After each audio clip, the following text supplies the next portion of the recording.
അത് ഏകപക്ഷീയമായൊരു തെരഞ്ഞെടുപ്പാണ് എന്നാണ് എൻ്റെ വാദം. CPM-ന്റെ ഉരുക്കുകോട്ടയായിട്ടുള്ള ചേലക്കരയിൽ സാമാന്യം നല്ല ഭൂരിപക്ഷത്തിന് രമ്യ ഹരിദാസ് എന്ന് പറഞ്ഞ UDF സ്ഥാനാർത്ഥി ജയിക്കും എന്നാണ് എൻ്റെ നിരീക്ഷണം. ചെറിയ ഭൂരിപക്ഷത്തിനല്ല, സാമാന്യം മെച്ചപ്പെട്ട ഭൂരിപക്ഷത്തിന് രമ്യ ഹരിദാസ് ജയിക്കാനുള്ള സാധ്യതയാണ് ചേലക്കരയിൽ ഞാൻ കാണുന്നത്.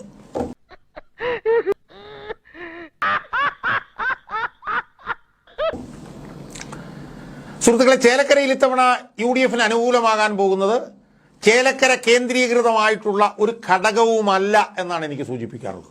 അവിടുത്തെ ക്രിസ്ത്യാനി എങ്ങനെ വോട്ട് ചെയ്യും, അവിടുത്തെ മുസ്ലിം എങ്ങനെ വോട്ട് ചെയ്യും, അവിടുത്തെ ക്രിസ്ത്യാനി എങ്ങനെ വോട്ട് ചെയ്യും, അവിടുത്തെ പിന്നോക്കക്കാരൻ എങ്ങനെ വോട്ട് ചെയ്യും, അതൊക്കെ തീർത്തും അപ്രസക്തമാണ് എന്നാണ് എനിക്ക് പറയാനുള്ളത്. ചേലക്കരയിൽ ഇത്തവണ ആഞ്ഞടിക്കാൻ പോകുന്നത് അതിഭീകരമായിട്ടുള്ള ഭരണവിരുദ്ധ വികാരമായിരിക്കും എന്നാണ് എൻ്റെ വാദം. ചേലക്കരയിൽ സാമാന്യം നല്ല ഭൂരിപക്ഷത്തിന് UDF ജയിച്ചാലും അത് UDF-ന്റെ ഒരു ഗുണവും കൊണ്ടല്ല എന്നും പറയാൻ ഞാൻ ആഗ്രഹിക്കുകയാണ്.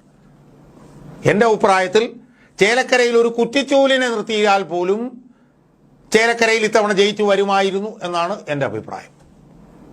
ചേലക്കരയിൽ രമ്യ ഹരിദാസ് എന്ന് പറഞ്ഞ സ്ഥാനാർത്ഥി നിന്നുകൊണ്ടാണ് ജയിക്കാൻ പോകുന്നത്, അല്ലെങ്കിൽ UDF-ന്റെ അച്ചടക്കത്തോടു കൂടിയുള്ള പ്രവർത്തനം കൊണ്ടാണ് ജയിക്കാൻ പോകുന്നത്, അല്ലെങ്കിൽ PD സതീശന്റെ നേതൃത്വം കൊണ്ടാണ് ജയിക്കാൻ പോകുന്നതൊക്കെ പറയുന്നത് ശുദ്ധ അസംബന്ധമാണ്.